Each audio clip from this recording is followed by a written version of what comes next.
குரு வேலா பேசுகிறேன். நல்லதே நடக்கட்டும், நல்லது மட்டுமே நடக்கட்டும். இப்பொழுது நான் எடுத்த தலைப்பு, கடனிலிருந்து எப்படி விடுதலை பெறுவது. இப்பொழுது மனித சமுதாயத்துக்கு பெரும் சவாலாக இருப்பது, ஒவ்வொரு வீட்டிலுமே கடன் கடன் கடன். கடனிலிருந்து எப்படி விடுதலை அடைவது என்று தெரியாமல் வெளிபிதுங்கிக் கொண்டிருக்கிறார்கள். இந்த நிலையிலிருந்து அப்படி எப்படி வெளியே வருவது என்பதை பற்றி தான் பேசுகிறேன்.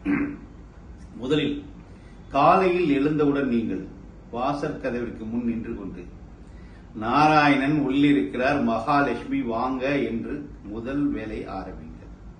கதவை பிறகு 3 முறை சொல்லிவிட்டு தருங்கள். அது ஒரு அருமையான பாசிட்டிவ் எனர்ஜி, மகாலட்சுமி சக்தியை உள்ளீர்த்தல். இரண்டாவதாக ஒன்று சொல்லித் தருகிறேன். நீங்கள் வீட்டில் 27 மிளகு, 7 ஏலக்காயை ஒரு சிறு தாமிரத்தட்டில் பூஜை அறையில் வையுங்கள். காமாட்சி விளக்கு கடியில் வெள்ளி, தங்கம் இது ரெண்டும் கிடைக்கவில்லை என்றால் சாதாரண 1 ரூபாய் காயின அந்த காமாட்சி விளக்கு கடியில் வச்சு டெய்லி நெய் அல்லது பஞ்சதீபம் ஏற்றி விளக்கு போட்டு வாருங்கள்.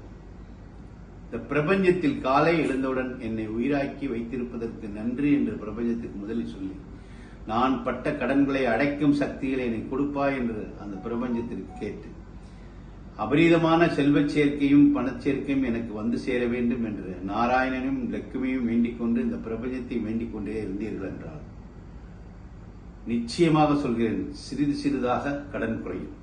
ருணரோக சத்ரு ஸ்தானாதிபதி, கடன் ஸ்தானாதிபதி யார் என்று கேட்டால் 24 நிமிடமே இந்த பூமியில் அவதார புருஷராக வீட்டிருந்த நரசிம்மமூர்த்தி.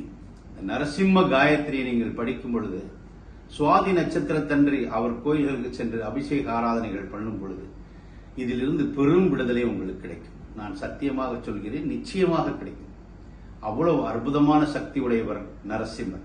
பக்த பிரகலாதனுக்கு கேட்ட நேரத்தில் கேட்ட நிமிடத்தில் வெளியேறி வந்து அவருக்கு சகல சக்திகளையும் கொடுத்து அந்த வதம் செய்துவிட்டு 24 நிமிடமே இந்த பூமியில் வசித்து சென்ற ஒரு அற்புதமான சக்தி நரசிம்மர். நரசிம்மரை வழிபட கடன்கள் அனைத்தும் நீரும்.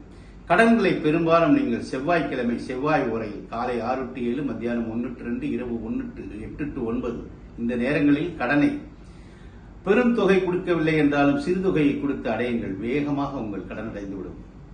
அஷ்டமி அன்று பைரவருக்கு அரளி மாலை அணிவித்து அர்ச்சனை செய்து வாருங்கள். கடன் வேகமாக தீரும். இப்படி நீங்கள் நல்ல எண்ணங்களை வளர்த்து பிரபஞ்சத்திற்கு என்ன ஆற்றலை நீங்கள் அள்ளி தருகிறீர்களோ அது வேகமாக திரும்பி தரும். பிறகு 1111 என்ற ஒரு நம்பரை பற்றி நான் சொல்லியே ஆக வேண்டும். இந்த 1111 நம்பரை நீங்கள் தற்செயலாக பார்த்தீர்கள் என்றாலும் கடன் வேகமாக அடையும், பணசக்தி அபரிதமாக வந்து சேரும். நான் வீடியோ போடும்பொழுது ஒரு விதமான ஒரு போட்டோவை அதில் அனுப்புறேன். அந்த போட்டோவை நீங்க வீட்டில் எழுதி வச்சுக்கீங்க.